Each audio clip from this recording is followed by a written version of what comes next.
বহিলন্ত তাতে ৰাজা উত্তৰক মুখে কৃষ্ণৰ চৰণ চিন্তি বাকলা সুখে প্ৰশংসিয়া দেৱগণে ছায়া এক দৃষ্টি কৰিলান্ত ক্ষীৰত পুল পুষ্প বৃষ্টি অৰাম কৰিলা দুবিধনে পৰম হৰিষে অসাধু সাধু বুলি প্ৰশংসিলা খবেৰে অৰাম সম্বুধি বুলন্ত শুনা ৰাজৰিষে বৰ্জ অপাণ্ডুৰ বংশৰ ইটো নহিকে আশ্চৰ্য একান্ত ভকত তাৰা কৃষ্ণৰ চৰণে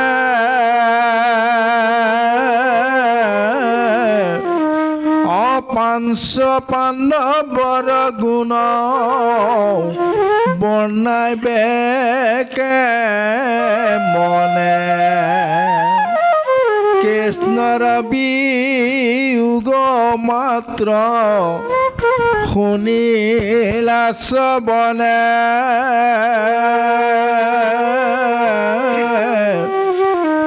এৰিলন্ত মহাৰাজ অলক্ষ্মিতা বক্ষণে জয় কৃষ্ণ জয় কৃষ্ণ। পৰম শ্ৰদ্ধা গুৰু সমস্ত আই মাতৃ সমস্ত সবাৰ শ্ৰীচৰণত আমি কোটি কোটি প্ৰণিপাত ভক্তি বৰা সেৱা নিবেদন কৰিছোঁ। আৰু ইতিমধ্যে আমাৰ মহেন্দ্ৰ বৰা প্ৰভুজনাই এৰি থৈ যোৱা অংশৰ পৰা আমি পদবন্ধে মহাভাগৱতৰ কিছু আলোচনা কৰিম। এই আলোচনা কালত জ্ঞাতে অনেক দুখ অপৰাধ হ'ব। সমস্ত দুখ অপৰাধ আপোনাসবে নিজৰ চৰণৰ দাগ বুলি এই অভাজনক যেন কৃপা কৰে তাৰ কাৰণে সবাৰ শ্ৰীচৰণত পুনৰবাৰ সেৱা নিবেদন কৰিছোঁ। সেই গুৰু সমস্ত এতিয়া ধৰ্মৰাজ পৰীক্ষিত জীৱনৰ অন্তত বা কালচক্ৰত আজি তেওঁ ঋষি সাপৰ দ্বাৰা অভিশপ্ত হ'ল আৰু 7 দিনৰ ভিতৰতে সংসাৰ ত্যাগ কৰি যাব লাগিব। তক্ষকৰ দংশনত তেওঁ ভস্মীভূত হ'ব। এয়া তেওঁৰ মহা অভিশাপ। এই অভিশাপ লোৱাৰ পিছতো এতিয়া চাওকচোন বা ভাগৱতে যিখিনি কথা বৰ্ণনা দিছে, যিখিনি সময়ত তেওঁ চিন্তা কৰিলে যে মইতো 7 দিনৰ দিনাখন মই এইখন সংসাৰৰ পৰা যাব লাগিব, আৰু যিটো কাৰণত তেওঁ আজি সংসাৰ এৰি যাবলৈ কাৰণে বাধ্য হৈছে, তেওঁ নিজে স্বীকাৰ কৰিছে যে মোৰ কৃতকৰ্মৰ ফল। মহা ঋষিক সমাধিত ব্ৰহ্মৰ লগত সম্বন্ধ কৰি থকা অৱস্থাত মই তেওঁৰ গলত মৰা সাপ আদি দি মই দুৰ্ঘোৰ পাপ কৰিলোঁ। এই পাপৰ প্ৰায়শ্চিত্ত কেৱল অভিশাপৰ দ্বাৰাই সম্ভৱ হ'ব, নহ'লে মোৰ জীৱনত কোনো দিন বা এই জন্মততো মই মুক্তি নাপামেই, পৰকাললৈকে মই কোনো জন্মতে মই মুক্তি নাপাম। গতিকে এই অভিশাপৰ পৰা মই কেতিয়াও মুক্ত হ'ব নিবিচাৰোঁ। আৰু সেইকাৰণে তেওঁ চিন্তা কৰিলে এতিয়াতো মোৰ বিষয় সংসাৰৰ লগত সম্বন্ধ নাই, বিষয় সংসাৰেতো মোক ৰক্ষা কৰিব নোৱাৰে। গতিকে ৰাজপাত তেওঁ লগে লগে ত্যাগ কৰিবৰ কাৰণে চিন্তা কৰিলে আৰু জন্মেজয়ক মাতি আনি ৰাজ অভিষেক পাতি দি তাৰপিছত নিজে নিজে চিন্তা কৰিলে মই এইখন সংসাৰত থাকি কি লাভ আছে, গতিকে একান্তভাৱে কৃষ্ণৰ চৰণতে বৰ্ণনা কৰি মই সংসাৰ ত্যাগ কৰি যাব লাগিব। সেইকাৰণে তেওঁ গৃহৰ পৰা ওলাই গৈছিল অকলশৰে ওলাই যোৱাৰ পিছত এতিয়া তেওঁৰ জীৱনলৈ কি সৌভাগ্য আহিছে চাওক। তেওঁ জানে যে মোৰ এইখন সংসাৰত আৰু বেছি সময় নাই, কিন্তু জীৱনৰ অন্তত সাধু সন্ত মহন্ত গুৰু ব্ৰাহ্মণক সাক্ষাৎ কৰাটো, তেওঁলোকৰ শ্ৰীচৰণ দৰ্শন কৰি সংসাৰ ত্যাগ কৰিব পৰাটো কিমান সৌভাগ্যৰ কথা। তেওঁ কোনো ঋষিমুনিক তেওঁ নিমন্ত্ৰণ দি মাতি পঠোৱা নাই যে মোৰ যোৱাৰ সময় হ'ল, আপোনালোক আহক। যেতিয়াই ব্ৰহ্মশাপৰ কথা সমস্ততে যেতিয়া বিয়পি গ'ল, সেই ঋষি সমস্তই নিজেই ৰজাক এবাৰ হ'লেও দেখা কৰিবৰ কাৰণে আহিছিল আৰু নিজৰ শক্তি সামৰ্থ্য অনুসৰি ৰজাক হয়তো তেওঁলোকৰ তপোবলৰ মাজেৰে হওক বা যোগবলৰ মাজেৰে হওক ৰজাক ৰক্ষা কৰিবৰ কাৰণে তেওঁলোকে এটা বাঞ্ছা কৰি আহিছিল। আৰু সেইখিনিতেই ভগৱন্তে আজি মহালীলা কৰি পৰীক্ষিতৰ জীৱনলৈ সৌভাগ্যৰ দুৱাৰখন যেন পুনৰবাৰ অন্তিম সময়ত খোল খুৱাই দিলে। কাৰণ মৃত্যুৰ সময়ত ৬০ সহস্ৰ ঋষি মুনিয়ে নিজে আহি দৰ্শন দিছে। ইয়াতকৈ আৰু সৌভাগ্যৰ কথা কিবা থাকিব পাৰেনে? আমি এইখন সংসাৰৰ মায়া সংসাৰত কত দুখ যন্ত্ৰণা খাইছোঁ, কত অপৰাধ আমি কৰিব লগা হৈছোঁ। তাৰ বিচাৰ মৃত্যুৰ সময়ত বা সংসাৰ এৰি যোৱাৰ সময়ত ভগৱন্তে আমাক কাক দৰ্শন দিয়ায়। যদিহে আমি সাধু সন্তৰ দৰ্শন পাওঁ, তেতিয়াহ'লে জানিব লাগিব যে পৰকালৰ যিটো আমাৰ শুভ গতি, সেই শুভ গতি সেই সাধু সন্ত মহন্তৰ গুৰু সমস্ত দৰ্শনেই আমাক মহাকৃপা কৰিব। সেয়ে হ'ল এই ঋষিমুনিসকলে নিজে জানি বুজি যিটো পৰামৰ্শ দিছিল, কিন্তু সেই ঋষিমুনিসকলতকৈও যে পৰীক্ষিত কিমান আত্মজ্ঞানী প্ৰমাণটো পাই গ'ল যে আপোনালোকে যিমানবিলাক ব্যৱস্থা দিলে, এই ব্যৱস্থাই মায়াৰ লগত আবদ্ধ হৈ থকা তাৰ এটা উপায়হে। কিন্তু আমাৰ উদ্দেশ্যটো হৈছে আমি মায়া সংসাৰৰ পৰা মুক্তি পাব লাগে। কেনেকৈ পাম? গতিকে এইকাৰণে তেওঁৰ অন্তৰাত্মাই সেই তেওঁ যিটো আহ্বান দিছিল, এই আহ্বানটো ঋষি সমস্তৰ আগত বৰ্ণনা কৰি কৈছে যে মোৰ কিমান সৌভাগ্য, দুৰ্ভাগ্যৰ মাজতো সৌভাগ্যৰ দুৱাৰখন খুলিছে। সমস্ত ঋষিমুনিয়ে তেওঁক উপকাৰ কৰিবৰ কাৰণে আগ্ৰহ কৰি তেওঁৰ ওচৰলৈ অহাটোৱেই তেওঁ বুজি পালে যে ঈশ্বৰে মোক যেনেকেই নহওক কৃপা কৰিছে। আৰু সেইকাৰণে তেওঁলোকৰ পৰা সৰ্বসাগৰ আশীৰ্বাদ বিচাৰিছে যে কোনো জনমতে যেন ঈশ্বৰৰ নাম, ঈশ্বৰৰ মূৰ্তি, ঈশ্বৰৰ স্মৰণ যে মোৰ অন্তৰৰ পৰা আঁতৰি নাযায়। এই উপদেশৰ বাহিৰে মই আপোনাৰ খবৰ ওচৰত আৰু বেলেগ বাঞ্ছা নকৰোঁ। আৰু এইখিনিতে ঋষিমুনিসকলে তেওঁৰ যিটো আত্মজ্ঞানৰ বা ভক্তিৰ সাধনাৰ বা একান্তভাৱে ভগৱন্তৰ লগত সম্বন্ধ ৰাখিব পৰা যি এটা প্ৰৱণতা, সেইখিনি লৈ আজি তেওঁক সকলোৱে প্ৰশংসা কৰিছে। আৰু এই প্ৰশংসাৰ অন্তত এতিয়া শেষ সমিধান কি হ'ব? এতিয়া তেওঁ ধ্যানত বহিবৰ কাৰণে বিচাৰিছে, কিন্তু সেই ধ্যান কেনেকৈ স্থিৰ হ'ব? ইতিমধ্যে তেওঁতো অন্তৰাত্মাই মহা অস্থিৰতা অনুভৱ কৰি আছে। তেওঁ সিদ্ধান্ত কৰিব পৰা নাই যে তক্ষক অহাৰ আগমুহূৰ্তলৈকে মোক কেনেকৈ সাজু কৰিব পাৰোঁ। কাৰণ যদিও তেওঁ ধৰ্মৰ মতে জ্ঞানৰ মতে আজি ঋষিমুনিসকলক অতি সুন্দৰভাৱে তেওঁ উত্তৰ দান দিছে, কিন্তু আত্মাই তেওঁৰ পন্থ বিচাৰি পোৱা নাই যে তক্ষকৰ মুখামুখি মই কেনেকৈ হ'ম। কাৰণ তেওঁ বিচৰা নাই মই তক্ষকৰ মুখামুখি হ'ব পাৰিম বুলি, কিন্তু তেওঁক এক আত্মশক্তি প্ৰয়োজন হৈছে। আৰু সেই শক্তিটো তেওঁ এতিয়া ক'ৰ পৰা পাব? বাকী সমস্ত ঋষিমুনি তেওঁৰ সন্মুখত আছে, কিন্তু প্ৰত্যেকে মায়াৰ লগতে সম্বন্ধ কৰি ৰখাৰ কাৰণে পৰীক্ষিতৰ অন্তৰাত্মা এতিয়াও স্থিৰ হৈ পৰা নাই। আহকচোন বাৰু আমি পৰৱৰ্তী পদচৰণলৈকে আগবাঢ়ি যাওঁ। জয় ৰাম যাক সেৱা কৰে লক্ষ্য ৰাজগণ অৰাম কিৰীটিৰ বৰ্গে মাত্ৰ চুৱে সিংহাসন দেৱৰো দুৰ্লভ জম্বু দীপহে ৰাজ অসমস্তকে তেজি পাঞ্চু ভাই ভৈলা বাজ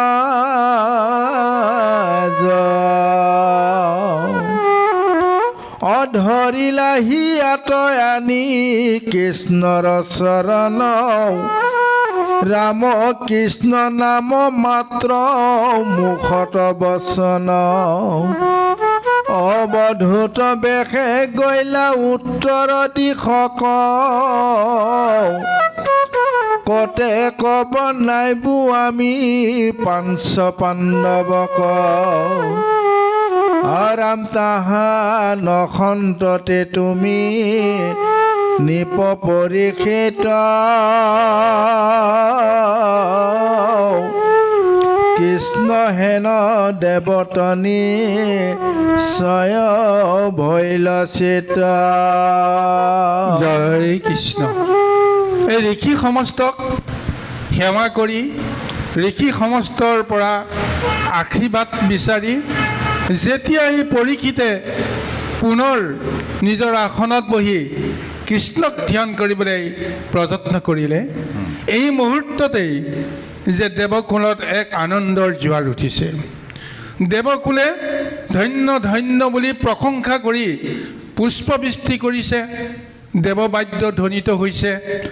কাৰণ অন্তিম মুহূৰ্তটো প্ৰাণৰ সংশয়ত তেওঁ ধৈৰ্যহাৰা নহয়, দিশহাৰা নহয়, তেওঁৰ স্থিতপ্ৰজ্ঞ এটা ৰূপ লৈ কেনেকৈ মই ঈশ্বৰৰ কৃপা পাম, কেনেকৈ মই সংসাৰৰ পৰা গতি আৰু মুক্তি পাম, তাৰ কথাহে তেওঁ চিন্তা কৰি আজি ঋষিসকলক সন্মুখত লৈ তেওঁলোকৰ পৰা আশীৰ্বাদ বিচাৰি তেওঁ যেতিয়া ব্ৰহ্মচিন্তনত যেতিয়া ব্যস্ত হৈছে, গতিকে এইকাৰণে আকাশৰ পৰা সেই দেৱতাসকলে তেওঁক প্ৰশংসা কৰিছে যে কৰিল দুন্দুভি ধ্বনি পৰম হৰিষি সাধু সাধু বুলি প্ৰশংসিলা সবে ঋষি সম্বুধি বুলন্ত ৰাজৰ ঋষি বৰ্য পাণ্ডুৰ বংশৰ ঋতু নহিকে আশ্চৰ্য। দেৱতাসকলে যেতিয়া দুন্দুভি বজাইছে, পুষ্পবৃষ্টি কৰিছে, আৰু ৰাজঋষি মহৰ্ষিসকলেও আজি তেওঁক প্ৰশংসা কৰিছে। ধন্য ধন্য পৰীক্ষিত, তোমাৰ কাৰণে এইটো সম্ভৱ, কিয়নো তুমি কুৰুকুলৰ তুমি মহা বীৰ্য, কুৰুকুলৰ তুমি মহা সূৰ্য। সেইকাৰণে তুমি আজি যিটো দৰ্শন দেখুৱাব বিচাৰিছা তোমাৰ কাৰণে একেবাৰে সহজ। কাৰণ যিটো বংশত জগতৰ ঈশ্বৰ নিৰাকাৰ পৰম ব্ৰহ্ম পুৰুষজন আজি যিটো বংশৰ লগত সম্বন্ধ কৰিছিল, যিটো বংশক কোনোদিন তেওঁ এৰা এৰি কৰা নাছিল, গতিকে সেই বংশটোত আজি কি হৈ গৈছে যে তোমাৰ দৰে এজন মহাভক্ত স্থিতপ্ৰজ্ঞ এজন পুৰুষৰ এনেকুৱা আচৰণ একেবাৰে আৱশ্যম্বী, অসম্ভৱ নহয়। একান্ত ভকত তাৰা কৃষ্ণৰ চৰণে পাঞ্চ পাণ্ডৱৰ গুণ বৰ্ণাইবে কেমনে। কৃষ্ণৰ একান্ত ভকত পঞ্চ পাণ্ডৱ, তেওঁলোকৰ যশ গুণৰ কীৰ্তি কোনে প্ৰকাশ কৰি শেষ কৰিব পাৰে। আৰু সেই বংশৰেই তুমি সত্যবাদী ধৰ্মনিষ্ঠ পুৰুষানিম ক্ৰমে বংশগত ব্যৱস্থাৰে আজি তুমি তোমাৰ ধৰ্ম ৰক্ষা কৰিছা। এইকাৰণে এতিয়া তোমাৰ মনত এতিয়া যিটো দুখ আহিছে, ক্ৰোধ আহিছে, তাৰ মাজতো তুমি আজি নিজকে ইমান এক স্থিৰ মনোভাৱেৰে ধৈৰ্যশীলা এক ধ্যান ধাৰণাৰে তুমি সজাব বিচাৰিছা নিজকে অন্তিম মুহূৰ্তলৈকে তুমি অপেক্ষা কৰি আছা যে কৃষ্ণই মোক কৃপা কৰক কৃষ্ণই মোক কৃপা কৰক আৰু এই কৃষ্ণই যি সময়তে বৈকুণ্ঠলৈ গুচি গ'ল বৈকুণ্ঠলৈ গুচি যোৱাৰ লগে লগে সমস্ত সাগৰা পৃথিৱী বা সংসাৰ লক্ষ্মীহাৰা হৈ গ'ল স্বামীৰ লগতে লক্ষ্মীও এইখন ধৰিত্ৰীতে তেওঁ বৰ আনন্দৰে নিবাস কৰিছিল স্বামী গুচি যোৱাৰ পিছত জানো ভাৰ্যা লগ থাকিব পাৰে জানো গতিকে এইকাৰণে আজি ৰাজঋষিসকলে কৈছে যে কলিযুগ আৰম্ভ হ'ল আৰু কৃষ্ণৰ লগতে ৰাজলক্ষ্মীও এই সংসাৰৰ পৰা আঁতৰি গ'ল তাৰ ফলত কি হৈছে যাকক সেৱা কৰে লক্ষ লক্ষ ৰাজাগণ কিৰীতিৰ অগ্ৰে মাত চৈ সিংহাসন দেৱৰ দুৰ্লভ জম্বু দ্বীপ হেন ৰাজ সমস্তকে তেজে পাঞ্চু ভাই ভৈলাবাজ ধৰ্মৰাজ যুধিষ্ঠিৰ আৰু লগতে তেওঁৰ চাৰি ভাইক লৈ ধৰ্মৰ যি প্ৰৱৰ্তন কৰিলে ধৰ্মৰ ৰাজ তেওঁ আৰম্ভ কৰি দিলে কৃষ্ণ গুচি যোৱাৰ লগে লগে তেওঁলোকেও চিন্তা কৰিলে যে এইখন সংসাৰত আমাৰ কি কাম আছে যি কৃষ্ণৰ কাৰণতে আমি আজি ইমান অসম্ভৱকো সম্ভৱ কৰিব পাৰিলোঁ সেই কৃষ্ণ গুচি যোৱাৰ পিছত এতিয়া আমাৰ কি কাম আছে অৰ্থাৎ ইয়াতে আমাৰ পাৰমাৰ্থিক যিটো আমাৰ বা আধ্যাত্মিক যিটো দৰ্শন ইমান সুন্দৰভাৱে দিছে যিজন নহ'লে আমি এইটো দেহ আমি ৰক্ষা কৰিব নোৱাৰোঁ যিজন নহ'লে আমি এইটো দেহত সুখ আৰু ভোগ কৰিব নোৱাৰোঁ সেইজন গুচি যোৱাৰ পিছত এইটো দেহৰ কি মূল্য আছে আজি এই পঞ্চ পাণ্ডৱে সেই তত্ত্বটো বুজিলে যিখন সংসাৰত স্বয়ং ব্ৰহ্মপুৰুষজনেও থাকিব নোৱাৰিলে তেওঁৱে বন্ধা নিয়মত তেওঁৱে আজি সাঙুৰ খাই আছে গতিকে তেওঁ গুচি যোৱাৰ পিছত আমি নিজকে কেনেকৈ ভাবিব পাৰিম যে আমি অনন্তকাললৈকে সংসাৰ ভোগ কৰিম গতিকে কৃষ্ণৰ পন্থেৰে তেওঁলোকেও সংসাৰ ত্যাগ কৰিবৰ কাৰণে সিদ্ধান্ত ল'লে আৰু এই সিদ্ধান্ত লোৱাৰ সময়ত পাঁচোজন ভাই ককাই কিন্তু কোনেও কাকো একো এষাৰ কথা সোধা নাই কোনে কি কৰিব কোনেও সোধা নাই কেৱল যুধিষ্ঠিৰে যিহেতু ধৰ্মৰ সিংহাসন তেওঁ দখল কৰি আছে তেওঁ পৰীক্ষিতক মাতি আনিলে পৰীক্ষিতক মাতি আনি ক'লে যে বোপাই এই সিংহাসনত এতিয়াৰ পৰা তোমাৰ প্ৰয়োজন আছে গতিকে তুমি সিংহাসনত বহা আৰু ঈশ্বৰৰ কথা চিন্তা কৰি তুমি প্ৰজা পালন কৰা কেৱল সেই উপদেশেৰে পৰীক্ষিত সিংহাসনত বহুৱাই ৰাজন্যবৰ্গৰ পৰা সমস্তখিনি নিয়ম মাফিক কৰ্ম সাধন কৰাই তেওঁ লগে লগে কাকো একো নুসোধাকৈ বাকলি বসন তেওঁ পিন্ধি ল'লে আৰু তেওঁ সাধাৰণজন হৈ গৃহৰ পৰা ওলাই গৈছে গৃহৰ পৰা ওলাই যোৱাৰ সময়ত কিন্তু কাকো এষাৰ মাত দিবলৈ তেওঁ প্ৰযত্ন কৰা নাই যেতিয়া মৌনভাৱে যুধিষ্ঠিৰে বিষণ্ণতাৰে যেতিয়া গৃহৰ পৰা ওলাই গৈছে তেওঁক দেখা পোৱাৰ লগে লগে ভীমেও ৰৈ থাকিব নোৱাৰিলে অৰ্জুনেও ৰৈ থাকিব নোৱাৰিলে নকুল সহদেৱো ৰৈ থাকিব নোৱাৰিলে আৰু দ্ৰৌপদীও ৰৈ থাকিব নোৱাৰিলে কিন্তু কোনেও কাকো এষাৰ কথা সোধা নাই যে তুমি ক'লৈ যোৱা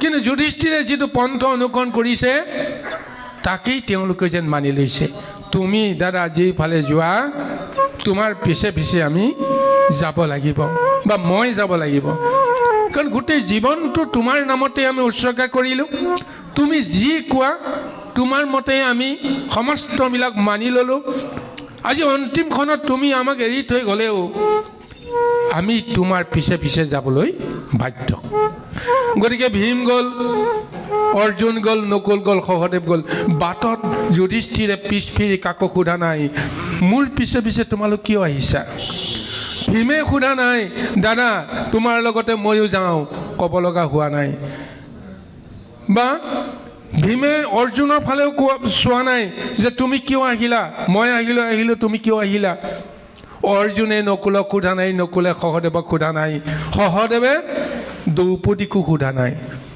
মৌনভাৱে তেওঁলোক গুচি গ'ল আৰু এনেদৰে তেওঁলোকৰ ধৰ্ম ৰক্ষা হৈ গ'ল সেই বংশত আজি যিজন উত্তৰাধিকাৰী ধৰ্ম পুৰুষ জন্মতেই যিজনে কৃষ্ণক দৰ্শন কৰিব পাৰিছে জন্মৰ পৰাই যিজনে কৃষ্ণৰ নাম লৈ আজি সংসাৰত তেওঁ সমস্ত ধৰ্মৰ কৰ্মখিনি সাধন কৰি গৈছে আৰু সেইজনে আজি অন্তিমত সেই ভগৱন্তকে আজি এনেদৰে পাবৰ কাৰণে যিটো ব্যৱস্থা কৰিছে গতিকে তাৰ কাৰণে আজি ঋষি মুনিসকলেও ৰাজৰ্ষি যিমানবিলাক ঋষি আছিল সমস্তবিলাকেও আজি পৰীক্ষিতক প্ৰশংসা নকৰি উপায় নাই কিন্তু তেওঁলোকে নাজানে যে 7 দিনৰ অন্তত কি হ'ব এই মুহূৰ্তলৈকে কোনো সমাধান ওলোৱা নাই তক্ষকে নিৰ্দিষ্ট সময়ত আহিলে কেনেকৈ তক্ষকক তেওঁ দেখা নাপাব কাৰণ এই প্ৰশ্নটো আগতে সুধিছিল তেওঁলোকক যে মৃত্যুমুখী মানুহৰ শেষ কৰ্ম কি মোক কোৱা তেওঁলোকক সুধিছিল তেওঁলোকে যি উত্তৰ দিছিল পৰীক্ষিতে কিন্তু সেই উপদেশবিলাকক তেওঁ মানি ল'ব পৰা নাছিল আৰু কেনেকৈ তক্ষকক দেখা নোপোৱাকৈ তেওঁ সংসাৰৰ পৰা যাব লাগিব কেনেকৈ তক্ষকৰ বিষৰ যন্ত্ৰণা অনুভৱ নকৰাকৈ আনন্দমনে সংসাৰৰ পৰা যাব লাগিব তাৰ উত্তৰ কোনো সকলে দিব নোৱাৰিলে আৰু সেইকাৰণে সকলো উৎসুকতাৰে আছে যে জীৱনৰ অন্তিমখন পৰীক্ষিতৰ কাৰণে কেনেকুৱা এটা অৱস্থালৈকে আহিব আৰু সেইখিনি প্ৰত্যক্ষ কৰিবৰ কাৰণেও তেওঁলোক এতিয়া পৰীক্ষিতৰ ওচৰৰ পৰা যাব পৰা নাই আহক আমি পৰৱৰ্তী প্ৰদৰ্শনলৈ আগবাঢ়ি যাম জয় কৃষ্ণ ঋষিৰ সাপক তুমি অকৰিলা পখাদ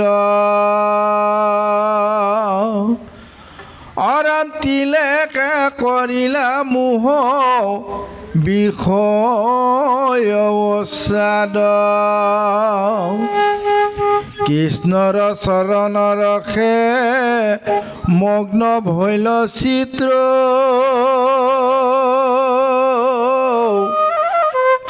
কিনো মহাসাধু ধন্য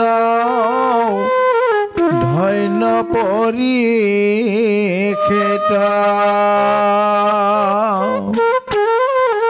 নিশ্চয় জানিল পাইলা সংসাৰৰ সীমা বৰ্ণাই বাক পাৰে কোনে তোমাৰ মহিমা ৰাজা কয়ে টেক বোলে মহাৰেষি গণ কৰিলন্ত্ৰ পাছে অন্য সম্ভাষণ যাৱে গতি পাৱে ৰাজা শৰীৰ কয়েৰে তাৱ ডেকে থাকো আমি অনিৰ্পতে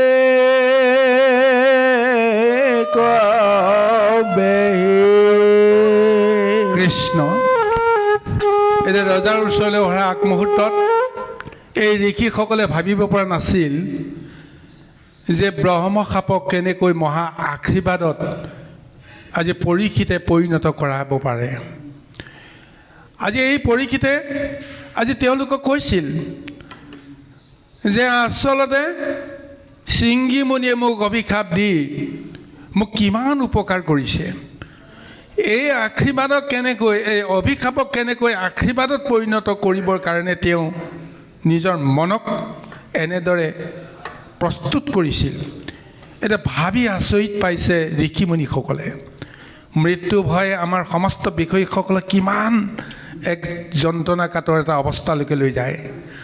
কিন্তু যেন পৰীক্ষিতক মৃত্যু ভয়ে অকণমানো কম্পিত কৰা নাই। গতিকে অভিশাপক যদি আশীৰ্বাদলৈ পৰিণত কৰিব পৰা শক্তি আজি পৰীক্ষিতে লাভ কৰিছে, তেওঁ কিমান সৌভাগ্যৱান হ'ব। আৰু এই কথাটোৱে প্ৰমাণ কৰিছে যে সঁচাকৈ গোটেই জীৱনকালত পৰীক্ষিতে গুৰু ব্ৰাহ্মণসকলক যিমান দান দিলে, দক্ষিণা দিলে, সেৱা কৰিলে, সৎকাৰ কৰিলে, তাৰ ফল আজি অন্তিমত তেওঁ পাই গৈছে। বিনা নিমন্ত্ৰণে সমস্ত ঋষি মুনিয়ে তেওঁ উপকাৰ কৰিবৰ কাৰণে শক্তি খাদ্য অনুসাৰে তেওঁলোক প্ৰস্তুত হৈ তেওঁৰ সন্মুখত থিয় হৈ আছে। ভাবি চাওকচোন বাৰু। গতিকে এই বিৱৰণটোৱে আমাক এটা মহা জ্ঞান দিছে। সেই জ্ঞান আমি নিশ্চয় ধাৰণ কৰিব পাৰিব লাগিব, তেতিয়াহে আমাৰ নিজৰে সৎগতি সাধন হ'ব। আমি জন্মৰ পৰাই এই মুহূৰ্তলৈকে কিমান কৰ্ম কৰিছোঁ, কিমানজনৰ লগত আমি সম্বন্ধ কৰিছোঁ, তাৰ হিচাপটো আমি ৰখা নাই। কাক আমি অন্যায় কৰিছোঁ, কাক আমি দায় দণ্ড বা অপৰাধ কৰিছোঁ, তাৰতো আমি হিচাপ ৰখা নাই। আৰু আমি কাক কিমান শ্ৰদ্ধা কৰিছোঁ, কাক কিমান ভক্তি কৰিছোঁ, এই হিচাপটোতো আমাৰ কৰিব লগা শক্তি সামৰ্থ্যই নাই। কিন্তু আজি জীৱনকালত যে সেৱাৰ বা ভক্তিৰ বা জীৱৰ প্ৰতি কৰা যিখিনি সৎ ভাৱনা, তাৰ প্ৰমাণটো জীৱনৰ অন্তিমত দিবৰ কাৰণে কৈ আছে। গতিকে আমি জীৱনকালত যিমানেই সাধু সন্ত মহন্ত বুলি আমি সেৱা কৰিম, সেই সেৱাৰ ফলটো আমি জীৱনৰ অন্তিম মুহূৰ্তত আমি নিশ্চয় লাভ কৰিবৰ কাৰণে সমৰ্থ হ'ম। ভগৱন্তে আমাক সেইখিনি কৰিব। জীৱনকালত আমি যিমান সেৱা কৰিছোঁ, যিমানজনক, আমি মৃত্যুৰ সময়ত তাতোকৈ হাজাৰ গুণৰ সেৱা নিশ্চয় ভগৱন্তৰ কৃপাত আমি লাভ কৰিম।